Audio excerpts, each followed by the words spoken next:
जय हिंद सभी को। कैसे हैं आप सब? I hope you all are good. I welcome you all to my YouTube channel, guys. My name is Abhishek, and today I'm going to discuss a very important topic of physics, and that too of class 11th. Class 11th का एक बहुत important topic है जिसके बारे में आज बात करेंगे, और टॉपिक है फ्रिक्शन। जी हाँ, फ्रिक्शन बहुत ही खूबसूरत टॉपिक है, और अगर आप सीरियस हैं इस टॉपिक को समझने के लिए तो वीडियो को आखिर तक जरूर देखिएगा। आज के बाद किसी भी तरह की कोई भी आपका डाउट नहीं रहेगा, ठीक है। चलिए, अब एग्जाम्पल के तौर पे मेरे पास एक सरफेस है, ठीक है। एक सरफेस है कुछ ऐसा, और उस पे एक बॉडी रखी हुई है लाइक दिस, इस तरीके से। एक सरफेस है, उस पे एक बॉडी रखी हुई है। इसके नोट्स आपको मिल जाएंगे टेलीग्राम पर। टेलीग्राम का जो है मैं आपको बता देता हूं, मेरा जो हैंडल है that is grow with Abhishek, grow with Abhishek 77। जी हाँ, टेलीग्राम पर जाकर आप इसको सर्च कर सकते हैं, वहीं पर आपको नोट्स मिल जाएंगे, ठीक है। तो ये मेरे पास एक बॉडी है, ठीक है। तो इस पे कांटेक्ट फोर्स लगती है लाइक दिस, इस तरीके से। This is normal contact force. ये हमारे पास नॉर्मल कांटेक्ट फोर्स है जो इस तरीके से बॉडी के ऊपर एक्ट करती है। अगर मैं इस नॉर्मल कांटेक्ट फोर्स को दोनों कंपोनेंट में डिवाइड करता हूं, ये और ये, तो इसका जो पैरेलल कंपोनेंट है वो फ्रिक्शन कहलाता है। जो नॉर्मल कंपोनेंट है वो नॉर्मल रिएक्शन कहलाता है। जो रिजल्टेंट या जो नॉर्मल कांटेक्ट फोर्स है उसका जो पैरेलल कंपोनेंट है उसको फ्रिक्शन कहते हैं। अब आपने फ्रिक्शन कैसे पढ़ा है? आपने जो फ्रिक्शन पढ़ा होगा, आपने जो फ्रिक्शन पढ़ा होगा वो पढ़ा होगा कि जब दो बॉडीज के बीच रिलेटिव मोशन है, जब दो बॉडीज के बीच रिलेटिव मोशन है तो उस मोशन को अपोज करने के लिए एक फोर्स लगती है, और उस फोर्स को फिर नाम दिया जाता है क्या? फ्रिक्शन। जैसे क्रिकेट मैच चल रहा है और बैट्समैन ने शॉट खेला और बॉल अलोंग द ग्राउंड जा रही है, तो जब बॉल अलोंग द ग्राउंड जा रही है उसको कोई फील्डर थोड़ी रोक रहा है, लेकिन धीरे धीरे धीरे धीरे धीरे धीरे बॉल की जो स्पीड है वो कम हो रही है। इसका मतलब अगर बॉल इस डायरेक्शन में जा रही है तो उस पर एक फोर्स इस तरफ लग रही है। उस फोर्स को बोला गया, उस अपोजिंग फोर्स को बोला गया है क्या? फ्रिक्शन। ठीक है। फ्रिक्शन क्या है? The opposing force which always act in a direction opposite to the direction of motion, and it is a tendency in order to stop the relative motion between the two bodies। दो bodies के बीच जो relative motion है उसको रोकने की जो tendency है उसको फ्रिक्शन बोला गया है। क्लियर है इतनी बात? तो फ्रिक्शन, सबसे पहली बात, friction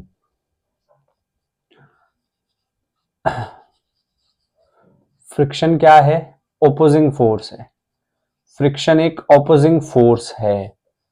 opposing force stop overcome या in order to oppose the relative motion, in order to oppose the relative motion, relative motion को रोकती है, अपोज करती है। ठीक है, क्लियर है इतनी बात? अब अगर कोई बॉडी, टाइप्स की बात करते हैं सबसे पहले। टाइप्स दो है। Number one, static friction.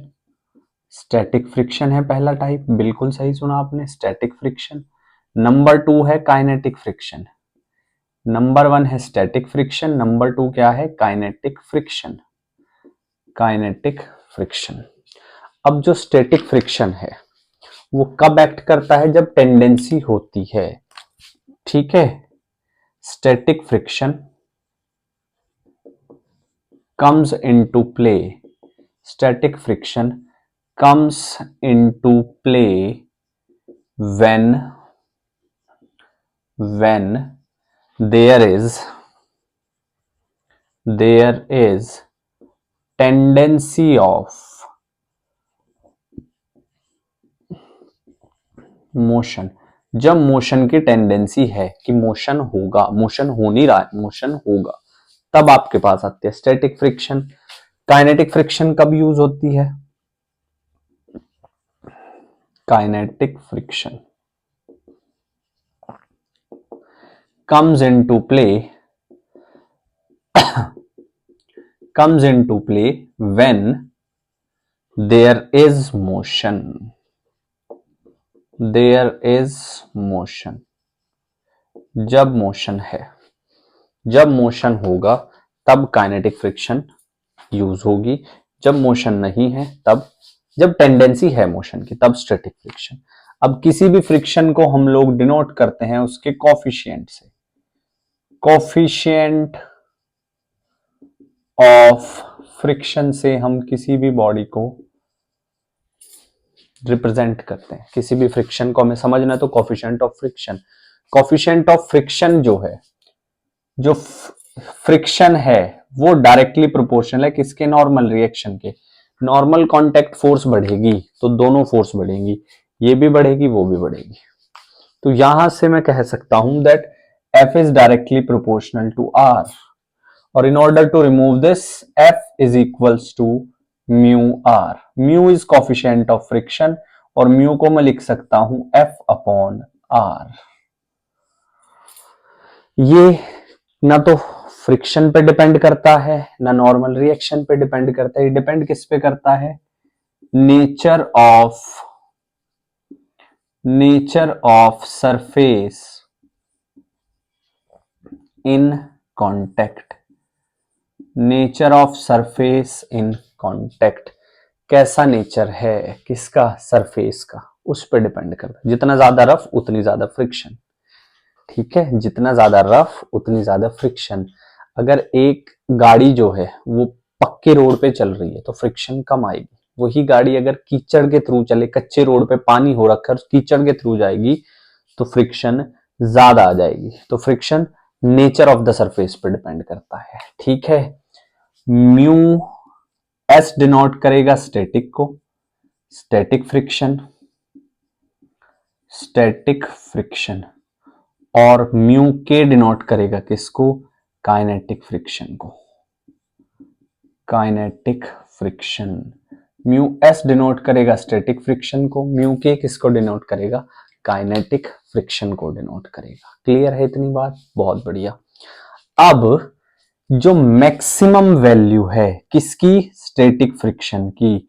Maximum value of static friction, static friction की जो मैक्सिमम वैल्यू है उसको बोलते हैं लिमिटिंग फ्रिक्शन। स्टैटिक फ्रिक्शन की जो मैक्सिमम वैल्यू है उसको बोलते हैं लिमिटिंग फ्रिक्शन, ठीक है। स्टैटिक फ्रिक्शन की जो मैक्सिमम वैल्यू है उसको क्या बोलेंगे? Limiting friction. इतनी बात क्लियर है? ठीक है जी, बहुत बढ़िया। एक और बात, जो आपके पास स्टैटिक फ्रिक्शन है ये सेल्फ एडजस्टिंग होती है। कैसे होती है अभी बताऊंगा आगे। सेल्फ एडजस्टिंग होती है। काइनेटिक फ्रिक्शन जो है ये कांस्टेंट होती है। स्टैटिक सेल्फ एडजस्टिंग है, काइनेटिक जो है वो कांस्टेंट है। हमें इस चीज का भी ध्यान रखना है। इतनी बात क्लियर है? चलो बहुत अच्छी बात है। नोट्स आपको यहां मिल जाएंगे। अगर आपने पढ़ना है, एग्जाम सही में क्लियर करना है तो नोट्स यहां पे मिल जाएंगे, बिल्कुल बने बनाए, मेरी खुद की हैंड राइटिंग में। चलो अब यहां पर एक और बात आप समझो। क्या कुछ क्वेश्चंस देखते हैं। जैसे क्वेश्चन नंबर 1 है, एक बॉडी है 2 kg की, उस पे इधर 4 न्यूटन फोर्स लग रही है और coefficient of kinetic friction given है 0.2, ठीक है।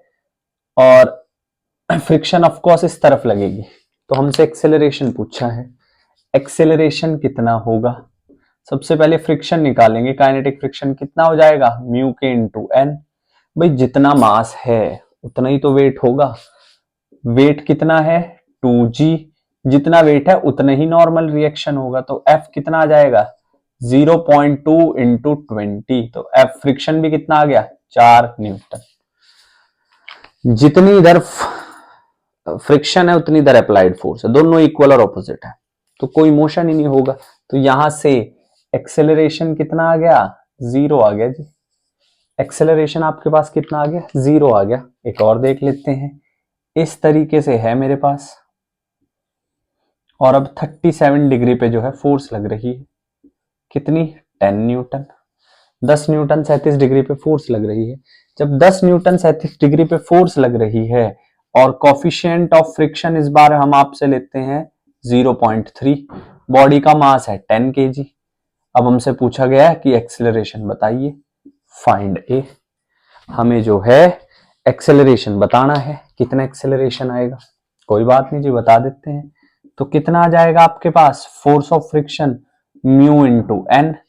इस बार एन सेम नहीं है भाई, इस बार फोर्स का कुछ पार्ट नॉर्मल रिएक्शन को कम कर देगा। इधर कितना आ जाएगा, 10 cos 37, इधर कितना आ जाएगा, 10 sin 37।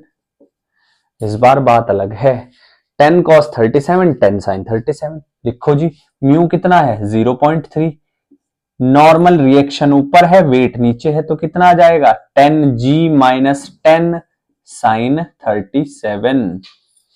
जिनको नहीं समझ आया वो थोड़ा सा और ध्यान देंगे कि ऊपर की तरफ दो फोर्स लग रही है, कितनी, 10 साइन 37 और प्लस n, और नीचे की तरफ 10g, तो फर्क है।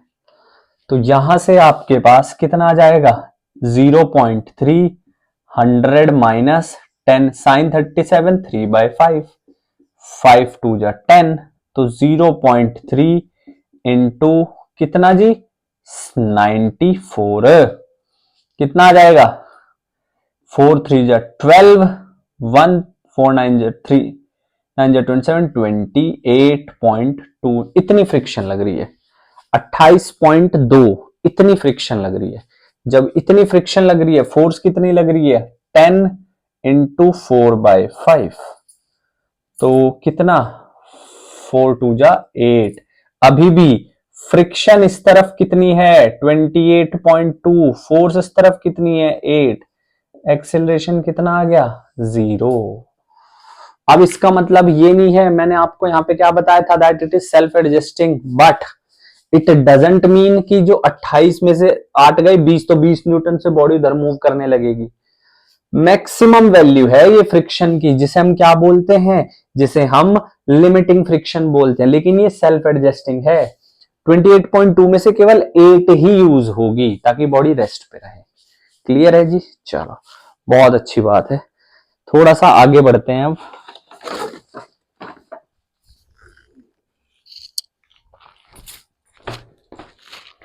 थोड़ा सा आगे बढ़ते हैं अब और क्वेश्चंस की बात करते हैं।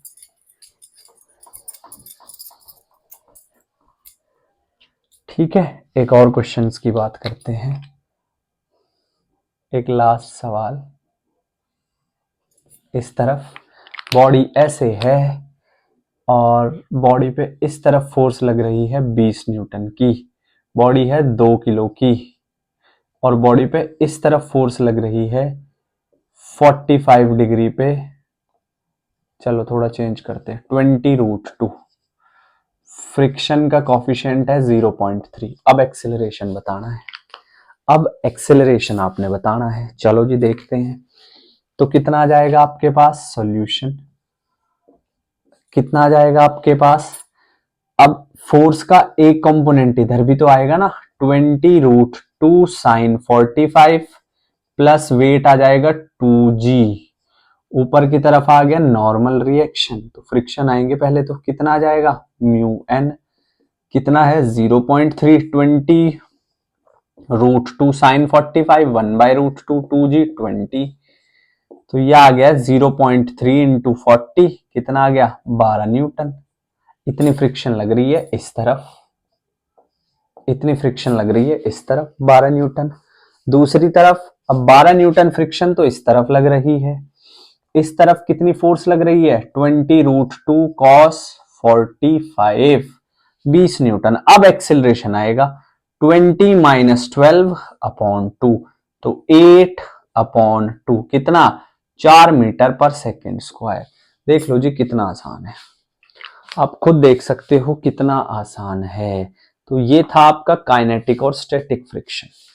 क्लियर है इतनी बात? बहुत बढ़िया। अब दो बातें और क्या?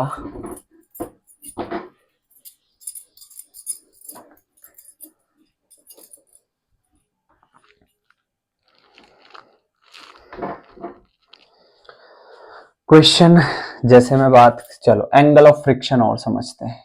Angle of friction, angle of friction की बात और कर लेते हैं। मेरे पास एक बॉडी है, ये वेट इसका नीचे की तरफ एक्ट कर रहा है, कितना? mg। इस तरफ लग रही है अप्लाइड फोर्स, इसके बाद इस तरफ लगेगा नॉर्मल रिएक्शन और इस तरफ लगेगा फ्रिक्शन, इस तरफ लगेगा फ्रिक्शन। अब आपके पास, अच्छा सबसे पहली बात, किसी भी बॉडी पे फ्रिक्शन कितनी लगती है? अगर आपको जनरली आपसे पूछ लिया जाए तो किसी भी बॉडी पे फ्रिक्शन कितनी लगेगी? Mu N. सबसे सिंपलेस्ट केस बता रहा हूं, कितनी? Mu m g. ये mu is this is the simplest friction जो किसी भी बॉडी पे लगती है। अब इनका जो रिजल्टेंट है वो ये है, ठीक है? This is resultant contact force, this is resultant contact force. ये रिजल्टेंट कांटेक्ट फोर्स है। यहां पर ये नॉर्मल रिएक्शन के साथ कितना एंगल बना रही है, उस फाई को मैं कहूंगा क्या? Angle of friction. उस फाई को मैं कहूंगा क्या? Angle of friction. वो फाई मेरे लिए क्या रहेगा? एंगल ऑफ फ्रिक्शन कहलाएगा। बहुत ध्यान से सुनिएगा इस बात को, ठीक है? जो रिजल्टेंट कांटेक्ट फोर्स एंगल बना रही है एन के साथ। इस ट्रायंगल को थोड़ा और बेहतर तरीके से देख लेते हैं, कुछ इस तरीके से। ये फाई है, ये क्या हो गया? Normal reaction. ये क्या हो गया? फ्रिक्शन। तो अब यहां पर मैं 10 फाई अगर मुझे चाहिए, मुझको चाहिए 10 फाई, तो 10 फाई क्या होगा? F upon N. अब यहां पर 10 फाई एफ अपॉन एन, मैंने आपको इसी वीडियो में पहले बताया था that mu is equals to F upon N. तो angle of friction is equals to, tangent of angle of friction is equals to coefficient of friction. ये बात याद रखना। अगर if coefficient of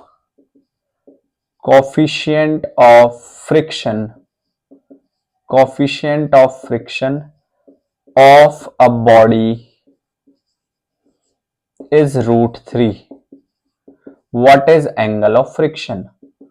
What is angle of friction? Angle of friction क्या रहेगा, ये पूछ लिया जाएगा आपसे। तो क्या रहेगा एंगल ऑफ फ्रिक्शन? 10 फाई, कितना है? 10 phi is equals to root 3। Phi is equals to 10 inverse root 3, कितना आ जाएगा? Pi by 3। इस तरीके से आपके पास आ जाएगा। तो ये था फ्रिक्शन का छोटा सा टॉपिक। डिफेंस के पर्सपेक्टिव से इतना ही सफिशिएंट है, इससे ज्यादा ना करें, इट्स ओके। इतने से क्वेश्चन बन जाएगा अगर आपने ध्यान से किया होगा। क्वेश्चंस ज्यादा से ज्यादा प्रैक्टिस करने की कोशिश करें, तब वहीं से जो है आपका जो टेम्परामेंट, एग्जाम टेम्परामेंट, वो बनेगा, ठीक है? वीडियो अच्छी लगी हो तो शेयर कर दीजिएगा, चैनल पर नए हैं तो सब्सक्राइब कर लीजिएगा। टेलीग्राम का लिंक मैंने लिखा हुआ है, जाकर के ज्वाइन कीजिए, नोट्स वहीं पे मिलेंगे, लेक्चर के भी और भी जितने भी बेनिफिशियल हैं। तो पढ़ाई करते रहें। वीडियो को आखिर तक देखने के लिए धन्यवाद। मिलते हैं अगली क्लास में। जय हिंद।